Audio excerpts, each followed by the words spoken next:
So, I haven't left the house for 30 days, maybe more. I literally just shaved my eyebrows for the first time in about 3 weeks. I'm going a bit crazy, but that can't be helped. So here we are. For some unknown reason, I decided that I would watch every single Texas Chainsaw Massacre movie, which I did in a little less than a week, and I want to talk about it because there's literally nothing else to do. So, how I want to do this is go over all of the movies, which there are 8 in total. That includes an original 4, a remake which consists of 2, and then like amorphous ones that, whatever, we'll get into it. But shall we start from the beginning? Hey, this is what I choose to do with my time. I'm fine. We're all fine. This is great.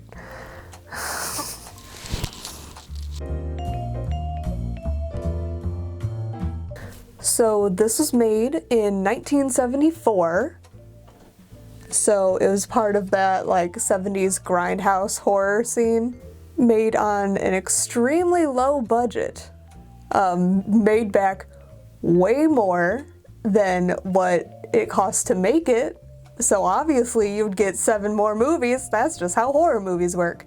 They intended for this movie to have a PG rating. The family-friendly movie Texas Chainsaw Massacre, what you would put on for the kids at home. That didn't work out. It got banned in many countries, and when it was released in America, some theater goers complained about the amount of violence in it, so theaters stopped playing it. This is credited as one of the most influential early slasher horror movies. You have the tropes like the one like iconic killer character with their signature weapon.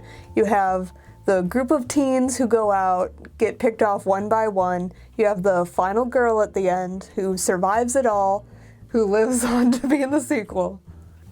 What works about this movie is the fact that there was no reason for all of these youths, these kids, to be murdered. They just happened to meet the wrong person on the wrong day, be in the wrong place at the wrong time. It's the implication that this could happen to anyone. Also, the fact that it doesn't state outright that it is based on true events, but it has the opening crawl with the like reporter kind of narration saying this is the account of the survivor. This is like a dramatization of the events. So it's that like this is a thing that really happened kind of horror. Also the fact that there's literally just no motivation for these people to be killing and eating other people. That's just what they do. It's how they spend their free time, you know? Sometimes you're in isolation for a bit and you just gotta eat some people and make some bone art out of them. Everyone copes in different ways. There's another video that goes more in depth into how the horror of this movie works. I will link to that. Good watch. This isn't, because I have so many to go over, I'm not going to go too in depth on each movie. How, in my mind, this is going to go down. We'll see how editing me feels about this in the future, but I'm going to do a short plot summary of each of these movies so everyone can just get kind of an idea of how this all works together. So, spoilers for literally every single Texas Chainsaw Massacre movie from here out. So, I guess with that, we'll go over the plot. I have a lot of notes. I wrote many pages for this. I have a lot of things to say. We'll just get into it. 5 kids are driving through Texas. They pick up a hitchhiker who acts very strange, and after attacking one of them is kicked out. They stop at a gas station before going to the old family house, which is the intended stay for the vacation. A couple go off and find a house, and surprise, there's a guy there who's wearing a face and kills the guy and meat hooks the other girl. Trademark. The verb of meat hooking. Lifting up a person to put them onto a meat hook. That happens a lot. That's just the term I came up with. This is where we get the first instance of the titular chainsaw.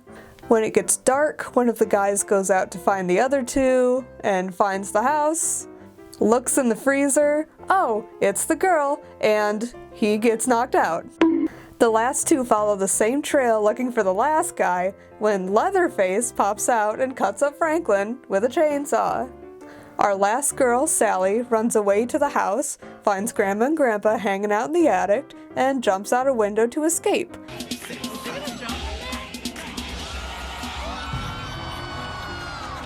And makes it to the gas station. The guy working there calms her down, but ties her up and puts her in the trunk, driving her back to the house.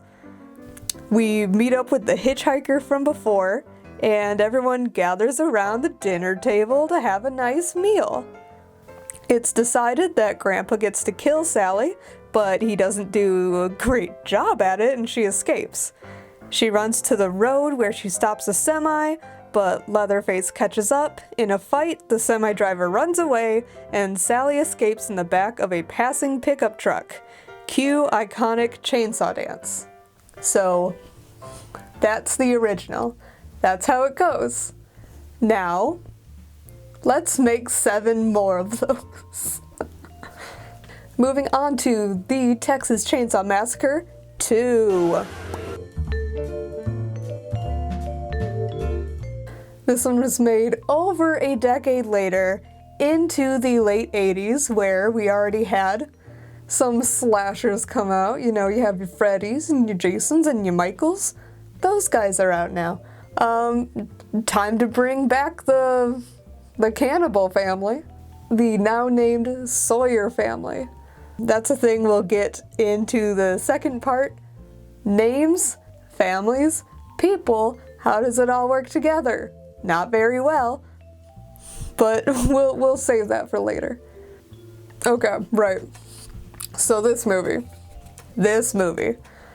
like how Evil Dead, the first movie, was still trying to go for that straightforward horror, even though there was some comedy in it. The second one, Evil Dead 2, just went, hey, what if we just kind of make it a comedy that happens to be a horror movie as well? This is what the second Chainsaw Massacre does as well. No surprise, after the first one made a lot of money, this one had a considerably higher budget. They were able to get an actual named actor, Dennis Hopper, and fun fact, this movie came out the same year as Blue Velvet. I would highly recommend it. Love that movie. Heineken? Fuck that shit! Pabst Blue Ribbon! It is arguably the movie that got me into the film program that I ended up graduating from. Oh, like its predecessor, it was banned in a few countries. Not as many as the first, but it did get banned in Germany, I believe. This one is directed by the same guy who made the first, so it is counted as a direct sequel to the first one. This one, along with the most recent one, Leatherface, are like the only two that don't have the element of like teens going out on a drive and being found by this family. So that has its unique aspect to it. So our 2 main characters are Lefty, who's a lieutenant, the uncle of Sally and Franklin from the original movie, who's been tracking down the Sawyer family after his niece and nephew disappeared. And Stretch, who's a DJ, who kind of gets involved in this after she hears a chainsaw murder over a call on her radio show. I guess we'll just get into the plot now. Two drunk college kids are driving and calling into a radio show when they are attacked by a truck and someone in the back with a chainsaw, and they crash. The next day, a Lieutenant Lefty looks over the wreck, connecting the accident to other murders that he's been following for the last 13 years after his niece and nephew disappeared. At a hotel, the DJ Stretch meets Lefty and tells him she has a recording of the murder as evidence, but he dismisses her. She goes off to report on a chili championship where the Sawyers win for the second year in a row. During the last decade, the Sawyer family started a chili truck business and have been traveling Texas. Needing leverage on the case, Lefty asks Stretch to play the recording on her radio show. She does, and after hearing it, the Sawyers go to the station where they attack the other employee, and Leatherface goes to kill Stretch but catches some feelings. Here, quick side note, our new guy here, his name is Chop Top. In the original, there's the one brother who gets hit by a semi. This is his twin. He was in Nam. He's here now.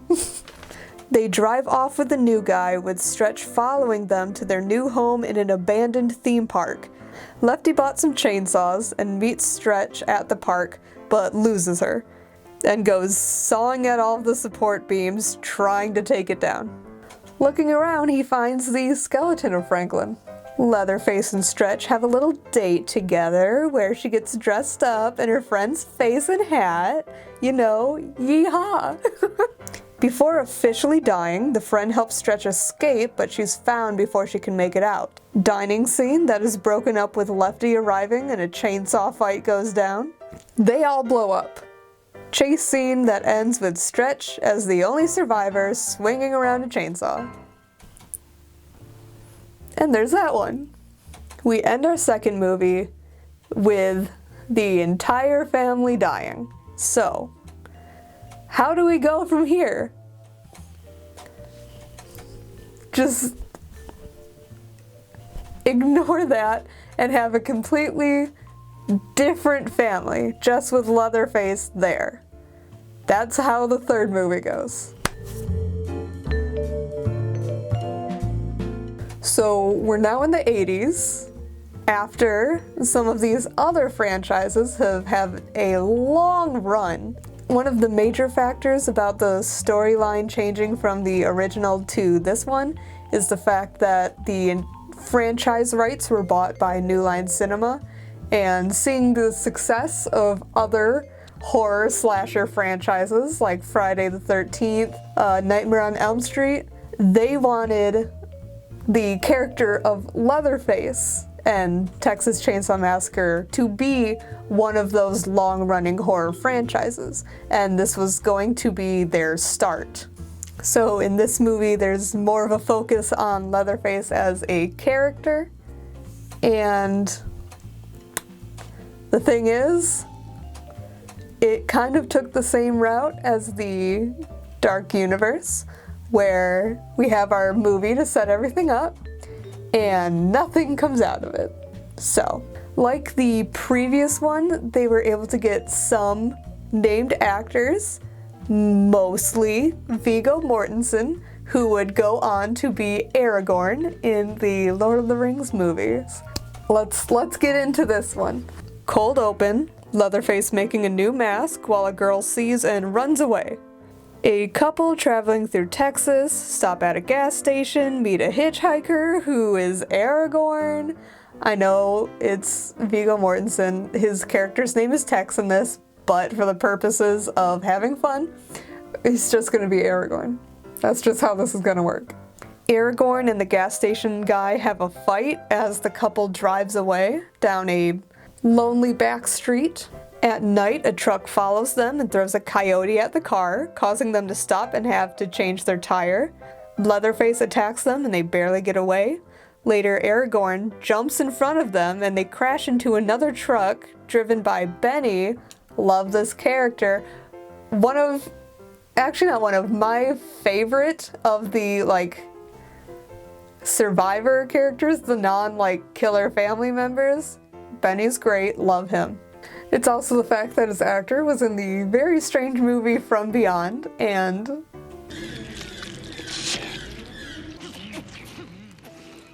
bodies change.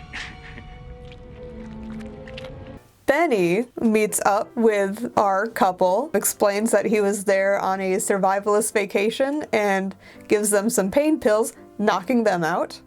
He goes back to find Aragorn, but comes back to find someone at the wreck who then tries to run him over. Leatherface almost gets him, but the girl from before distracts him and eventually loses him, coming back to Benny. She explains that her sister was killed, having been made into the mask from before, and has been surviving in the woods for the past week. Benny goes to help the couple, and Leatherface finds the girl and kills her.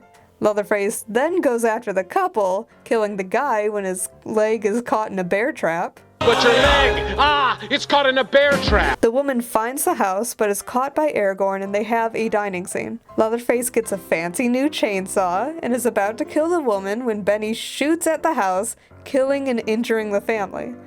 The woman escapes, Leatherface chases after her, Aragorn dies, Benny fights Leatherface in the water, the woman kills Leatherface and runs off. The next morning, she reaches the road, and Benny pulls up, but the gas station guy, who, he's part of the family, most of his scenes really don't matter to the main plot anyway, but whatever, he's there. He attacks, she kills him, they drive off, but oh no, Leatherface is still out there with his chainsaw. Set up for a sequel. That doesn't happen. One of the reasons, probably the main reason, why this movie didn't launch a franchise or get any sequels is the fact that out of all 8 of these movies, this one performed the worst. So, where do we go from here?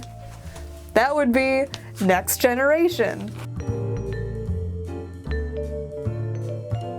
The craziest of all of these movies. The most feral, the most unhinged.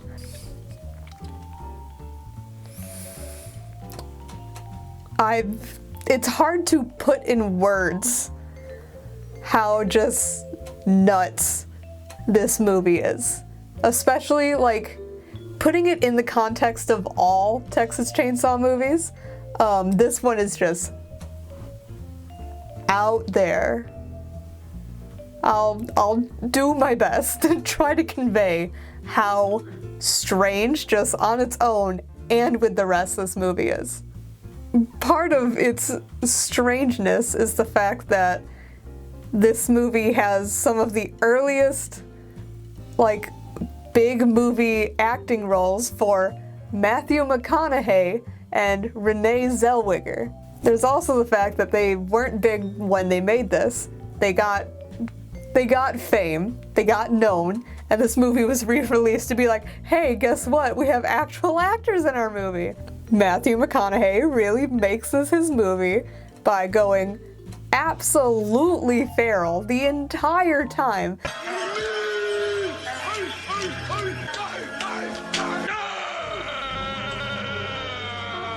There's a plot point in this, a kind of major plot point in this, where Leatherface and his family, who McConaughey is a part of, work for an organization that, like the Saw movies, wants people to experience, like, true terror and trans-existential experiences, and that organization just so happens to be the Illuminati.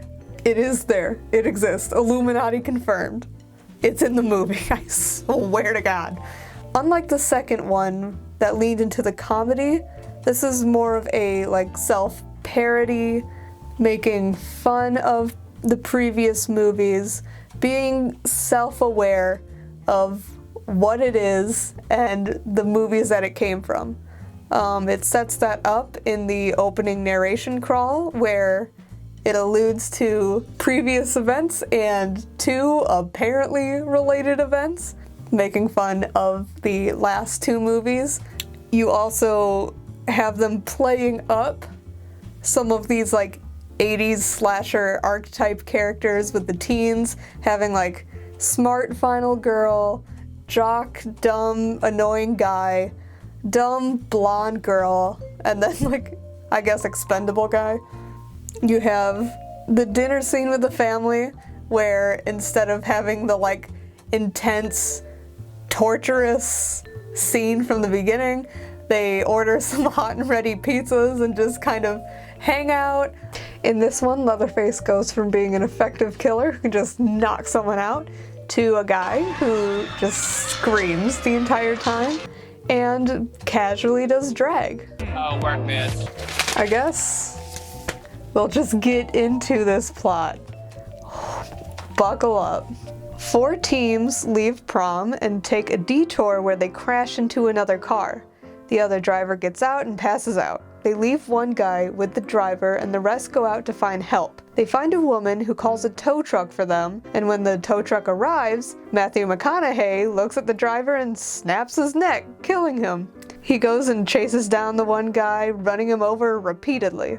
The other 3 start walking back to the cars when the couple and Jenny are separated. The couple follow a car to a house where they try to find a way in, and the girl is attacked by Leatherface and put in the freezer, while the guy is threatened at gunpoint and is eventually got by Leatherface, and the girl's meat hooked. Jenny is picked up by McConaughey, who weirds her out, and sees the dead bodies hanging from the back, and barrel rolls out of the truck into the woods. Extended chase scene with Leatherface through the woods and the house.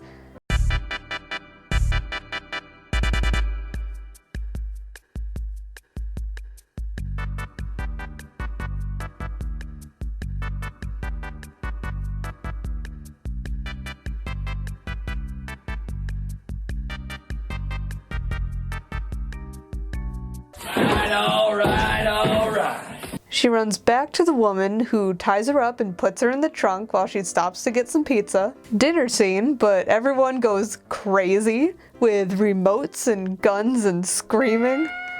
Jenny almost escapes, but is caught and dressed up and told that McConaughey works for the people who shot JFK. While everyone is sitting around, a weird guy shows up and for some reason looks like that. Everyone loses it, and Jenny escapes, chased by Leatherface. She hops into an RV with a couple who's just trying to enjoy some Bloody Marys. The RV flips when McConaughey runs them off the road. An airplane takes out McConaughey, and a limo pulls up with the weird guy and takes Jenny to a hospital where another patient looks at her funny. Leatherface swings around the chainsaw. Again, I don't think I can come across to you how insane this movie is. Do I recommend watching it? Kind of. Should you watch it because it's a good movie? No. More people need to know about this and see it because it is a wild ride. Hi, it's editing me.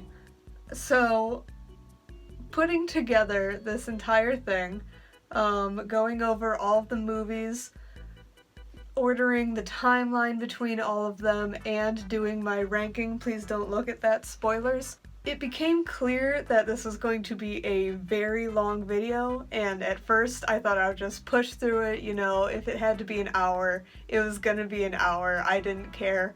But after getting to the 4th movie and having it be near half an hour long, I decided that I wouldn't put myself through that.